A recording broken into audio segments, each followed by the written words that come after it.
We have an extraordinary treat for you today. Lindsey LaPlant here at the Firefly. And Lindsey, welcome. Thank you, Frank. I'm delighted to be here. Lindsey, I want to get right into this because I was so excited when I met you and you told me what you did for a living and how live art is so magical and you're a part of it. Can you tell us the inception of how it all began? Sure, Frank. It all started when I was like 5 years old as a kindergarten artist. I discovered things around me and I was more sensitive to it. So I started to draw using crayons. What I saw, it kind of evolved into me being the little artist in my small town, and I would take my sketchbook everywhere.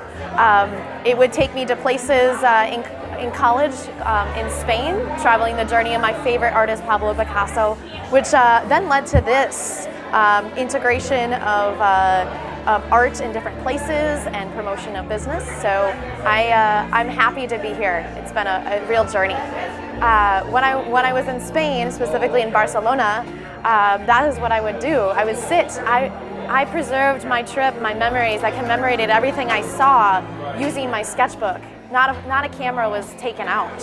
I realized right there and then that there was something special about capturing a moment, a portrait in time. It led me to other places around the world and just the small places around here that I could capture somebody's existence and milestone in their life. When you're there drawing or painting, you're creating an image that really can't be reproduced. What has that been like for you to be at a wedding and capture those moments? I live in the moment, I try to, and I like to capture that moment. It's never the same. At a wedding, I would capture the essence, the details that sometimes the videographer or photographer might not see. By doing that with different colors, the eye captures the existence in a different way. We get so overstimulated by photos, by images, that I think the colorful expressions that capturing the live energy of the person or of the place is what really captures the event in that moment. And so that's what I do at weddings, at birthday parties, corporate functions, at events. So when you're at a wedding, for instance, do they give you any direction or do they just say, Lindsey, you do what you do? It is very loose. There is some points that, of course, the event you want to capture, such as the exchanging of the vows and capturing of the groomsmen and the bridesmaids. They become unique gifts to them, as well as integration of their photo album becomes this really beautiful variety of the event. Then the event, such as a wedding, will take those integrated pieces and they become part of the telling of that story that day. And in conjunction of it all, it really does complement each other. When you're at an event such as a wedding or even a corporate event, how long does it take you to create a portrait? And would we refer to it as a portrait? Yes. So I call it an expressive portrait because a portrait is a face typically, but really the land can be a face. It can be an identity. So when I do this, I capture somebody's energy. I start a simple conversation with them, and then I have them choose the color they gravitate to, and their energy kind of surrounds. And I begin doing that with a Sharpie or right with my oil pastels.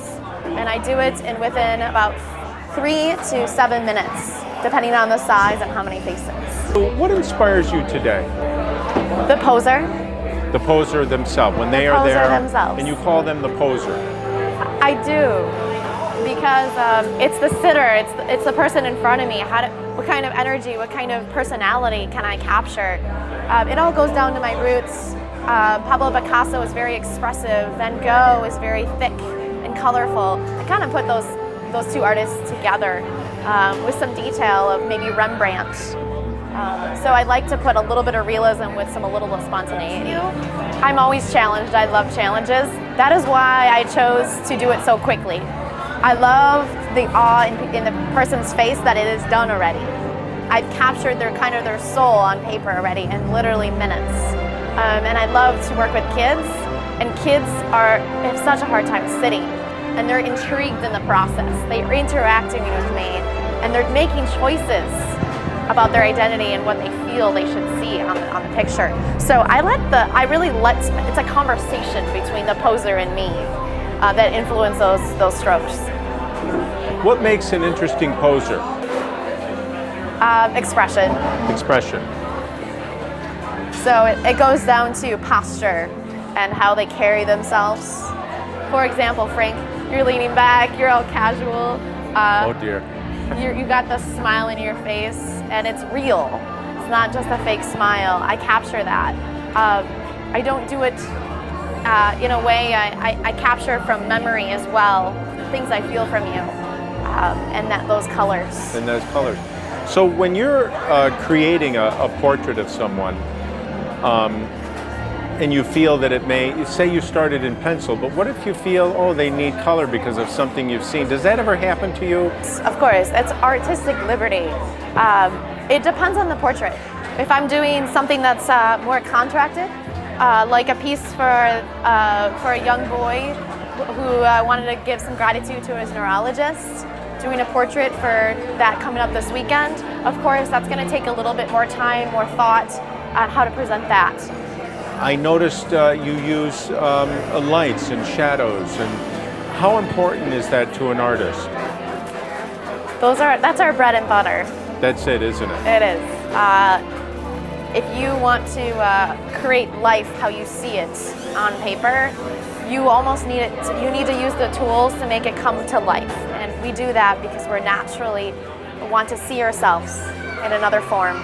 So by using hatching, a series of lines that create dimension and shadows, that is how we can create three-dimensionality and capturing you on paper. My focus these days have been on how do I create a partnership with people and businesses to work together and to spread my word about what I do and my passion using social media, utilizing if they see something on their fridge, see it on the wall, they can easily share how to get to my website or to my Facebook.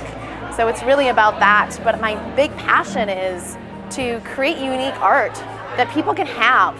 They don't have to go to a museum. They can have special art that's affordable in their own home.